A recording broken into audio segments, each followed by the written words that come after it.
This video will be covering creating an estimate, reviewing pricing, and pulling the reports for estimates. Now, I won't be talking about any specific processes or products relevant to Excelsius. If you have any questions about the specific processes for Excelsius, please reach out to Julia or David. I'm just really reviewing the control aspect of it. So things that we should highlight, things that we should look at, required fields, things of that nature. So generally you're going to start at new and you're going to go to new estimate. You're going to find the company inside the database that you want to set this for. So I know test company exists in the database. I type in test, I hit tab, it'll go find it. However, you do have a search screen here if you need to go use the Explorer to find the company. If you know they don't exist, you do have a new company option here as well. Then the job description. Generally, there's business rules as far as how we want to use the descriptions, but the key importance here is that if a customer is calling to follow up about their job, they generally don't know what their estimate or order number is, but they can usually tell you what's in the job. So having a very good job description and job description system in place is generally important to the business.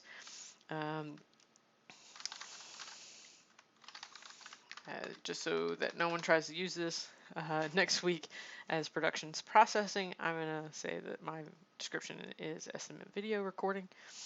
And then what we have on the screen is we have our items tab, which is going to contain our quick product list. Generally, our quick product list is the main 10, 15-ish products that we would generally use in the business. Looks like we have about 8 or 9 here pre-set up for you. The second view would be view all products if I'm looking for something super specific that I can't find on my quick product list. I do have my view all active products product tree as available as well. Now, generally, this list has been fine-tuned for what it makes most sense to the business at this point in time. If you're finding something that's missing or you're not quite sure where to go, please bring that up to Julia or David so we can review if something's not labeled correctly or we are missing something in the process for it. Before we get into the order entry screen, though, I'll point out a couple other things. So we have our company tab, which is going to pull in our general information about our company. It'll also pull in our contact that you may or may not want to change for that particular job. We'll get an overview of their taxes and their payment terms as well. Our totals tab will be 0 at the moment because we haven't added anything to the job. But important fields here would be the proof date and due date for this job. Based on my notes from Excelsius, this might not be as required on the estimate side as it is on the CSR side once it's converted. But really, they're the same process, so I want to point them out together. An estimate and an order screen-wise are not different. So generally, what we're talking about is business rules as far as when to apply said data to the system. The other tabs we're going to cover here in a couple seconds. So I will come back to the items tab. And then what we're going to do is I'm just going to use a really simple digital print example. But as you click on an icon, it's going to open up what we call the pricing form. And the pricing form helps us build products to our customers. Again, I'm not going to focus on anything super specific potentially to the business. If you have questions about how to enter a job in, please see Julia or David. But I'm just going to build a little quick Coro sign. And so we have quantity, which is the number that the customer wants. We have originals, which is really design files. So if I'm, the election's coming up, if I'm producing 4 different layouts for the same candidate, instead of doing 4 line items of 10 each, I can do 4 images, 10 sets of 4 images for a total of 40 signs. Then I'm going to have my height and width. What is the customer asking for? in the final dimensions.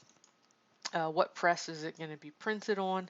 To the best of our knowledge, in the estimating stage, we may or may not know this yet, but it does affect pricing because of we're charging a cost-based price in the system. So as much information we can put in up front, the less amount that we may have to potentially adjust the price for the customer on the back of the job. My material category would be what do I want to print this on.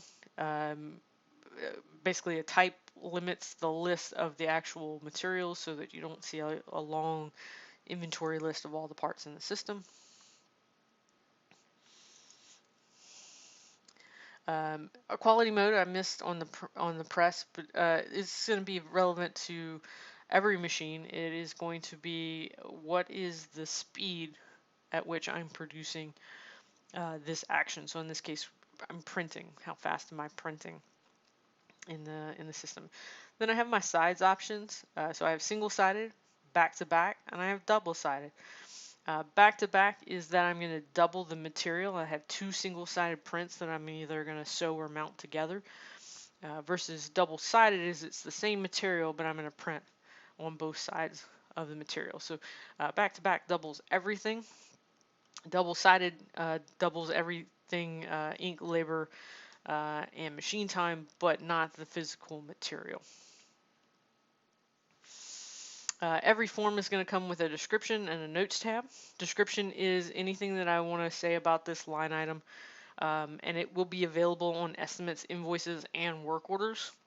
Versus notes is anything internal that I want to say about this particular product that I only want to show up on the work order. Then each parent process, so in this case a digital print, has the potential for child processes, just meaning additional things that you will be doing to this particular product within this process. So in this case, I'm gonna cut these boards in half. So I'm gonna add cutting, and I would choose my option, whichever one made sense for me. So maybe I'm guillotining. Well, let's just do digital cutting. And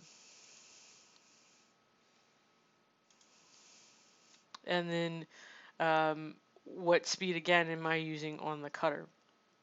So one thing I did here is I changed the template, and this will be something you'll really want to reach out to estimating about. But templates control three main things for us. They can control our pricing method, they can control what type of materials we see, and they control what default values we see. So what cutter or what printer or what material category might pull up by default for it. The main issue I had here was that the original option, custom cutting, was asking me for a secondary material. I don't want it to ask me for a secondary material. I want it to know that it's cutting that coroplast from the parent. The custom cutting would be more so if you're using this cutting only product, meaning that I'm just taking a sheet off the shelf and cutting it to a shape or a size for it. As we go through building our job, we have a couple things happening for us. So based on our pricing method, it's figuring out what a rough unit cost would be for each of these signs. What's a rough square foot cost for each price for each of these per square foot. What's the parent value, meaning the digital print, and what's the children value, meaning in this case the cutting. Now you might have multiple tabs here. I'm just doing a fairly simple example, and it's adding those together. Now the question may be, where is that number coming from? What is producing that particular number? So one thing that you'll look at, especially pretty early on, is the parts tab for any particular job. Now there are two views. You can see it here within the pop-up window, or if I click OK, I can come to the parts tab here, which is just a bigger view of that parts window in there. The important information though here is the estimated usage. So how much time or how many sheets or how much square foot do I need for any of those particular items, with my unit cost as well, which gives me my estimated cost for that job, which we'll see summed up here. versus the price that I'm selling it for, and then my margin dollar and my margin percent values for that job. Depending on the customer, depending on the type of job that you're doing, you might need to make adjustments to that to get a better value in there, or make give discounts, however that may work. Um, if in the short term the prices are coming out not quite where you want them to be, a good thing to know is the totals tab is an override tab for that particular job. So I can override the per unit value. So maybe I want to charge $25 per sign in there, and it'll make the adjustments all the way down for my parent. It is not touching my cutting at this point.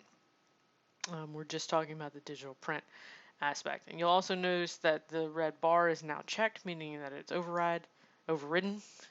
If I uncheck it, it'll go back to the original value of the price. Unit price is per sign. Base price would be that I just want to charge them a straight $1,000 for all 40 signs. I don't really want to figure out what the unit price is for that. If I do it at the base level, I can still apply discounts if I need to in there. If I do it at the subtotal value, which is not highly recommended, it means that that's the final price, no discounts, no upcharges, no nothing. But it also potentially creates rounding adjustments in the system, which generally your accounting department doesn't want that to happen. So it is better to do it at the base level versus the subtotal level. Now, as I mentioned earlier, our overrides to this point are just the print. If that should include my children as well, there's an option here that says include children in base price, which will just override the option to 0 for any of the children attached. Otherwise, you would have to go into each individual child and do the same thing on the override screens for those children.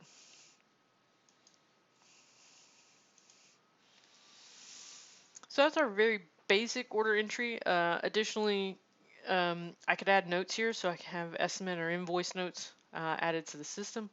I can have internal notes that would just be for the business.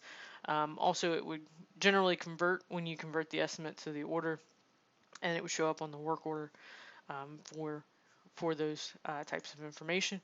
I also have a timestamp here, which is Control Shift T, and it'll give you your date timestamp video that similar to what we talked about on the company video.